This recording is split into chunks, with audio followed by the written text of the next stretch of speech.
गांव के एक पीपल के पेड़ के नीचे एक वृद्ध व्यक्ति बच्चों को एक रहस्यमयी गुफा में रहने वाले जादुई बाघ की कहानी सुना रहा था।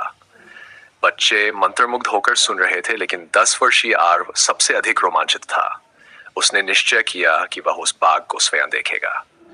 अगली रात वह घने जंगल में प्रवेश कर गया, जहां ऊंचे ऊंचे वृक्षों, लताओं और जुगनुओं की हल्की रोशनी के बीच दूर से वन्य जीवों की ध्वनियां सुनाई दे रही थीं। डर के बावजूद उसकी आंखों में साहस झलक रहा था। चलते चलते वह एक रहस्यमयी गुफा के द्वार पर पहुंचा, जिसकी दीवारों पर प्राचीन चित्र बने थे और अंदर से हल्की सुनहरी रोशनी आ रही थी।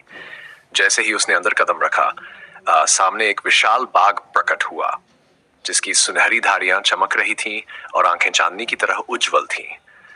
बाघ ने अपनी गहरी आवाज में पूछा, तुम यहाँ क्यों आए हो? आर्व ने झिझकते हुए उत्तर दिया, मैं तुम्हें देखना चाहता था। बाघ मुस्कुराया और बोला, सच्चे दिल वाले ही यहाँ तक पहुंच सकते हैं। फिर उसने अपना विशाल पंजा आर्व के सिर पर रखा और एक दिव्य ऊर्जा उसके शरीर में प्रवाहित होने लगी। आर्व को एक अद्भुत जान की शक्ति प्राप्त हुई। जब वह गांव लौटा तो उसकी आंखों में नई चमक थी। गांव वाले उसकी बदली हुई उपस्थिति को देखकर चकित थे।